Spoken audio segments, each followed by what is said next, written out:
This comes as next week is poised to be what's likely the longest stretch of heat of this summer. Yeah, temps may be at 90 degrees or higher, potentially even triple digits for a full week starting next week. So we are keeping our eye on that. Joining us live with what resources are available to you as that heat does come along is Multnomah County Emergency Manager Chris Voss. Good morning. Thank you for joining us. Great.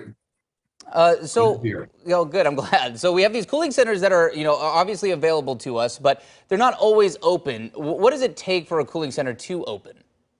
Yeah, we work with the National Weather Service as well as a lot of our partners to look at sort of thresholds. And often if we reach the highest level on the National Weather Service from risk sort of the heat level 4, we open. But we also have that conversation when we know we're going to be in sort of the red, which is the heat level 3, which is right now, I think, where we're predicted to be.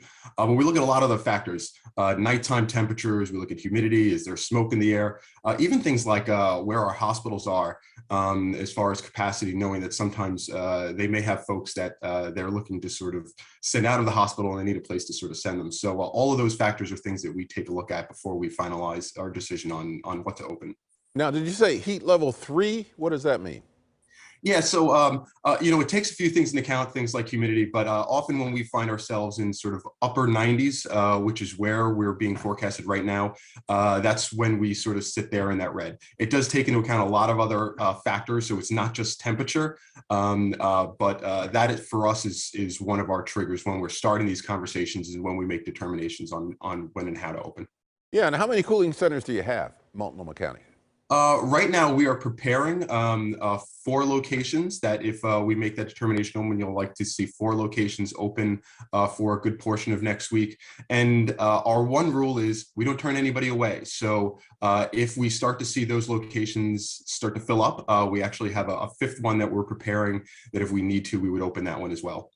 I was wondering about that.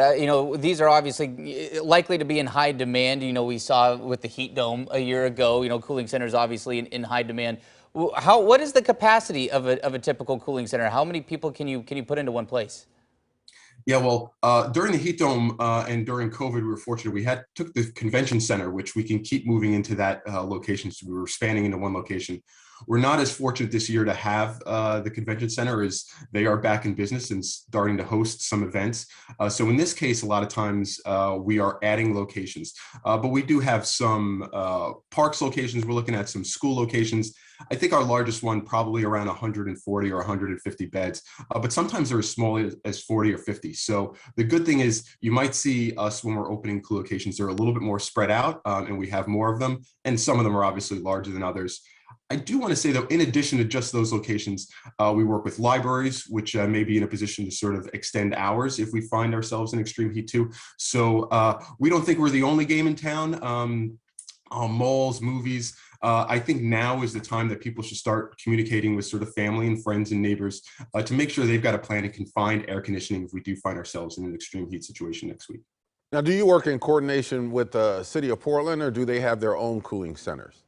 No, we work with very closely with the city of Portland, and often you'll find our staff and their staff working in locations, and they often have better locations than us. So a lot of the parks locations that we utilize are theirs, but it's a mixture of both our staff, their staff, as well as volunteers that actually help us support these events as well. That's great. Real quick, Chris, before we let you go, if people are trying to find out if and when a cooling center is open, what's the easiest way for them to check that?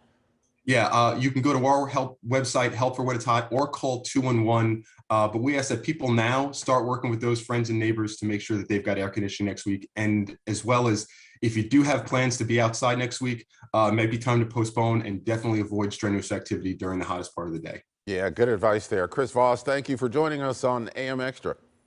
Great, thank you. And remember, you can download the Coin 6 News app to get any information you need during emergencies, including excessive heat. This is good to have because it gives you instant access to all the resources on our website, including the cooling center locations and hours. So download it right now and be prepared. You can find that in the Google Play or the Apple App stores, and it is free.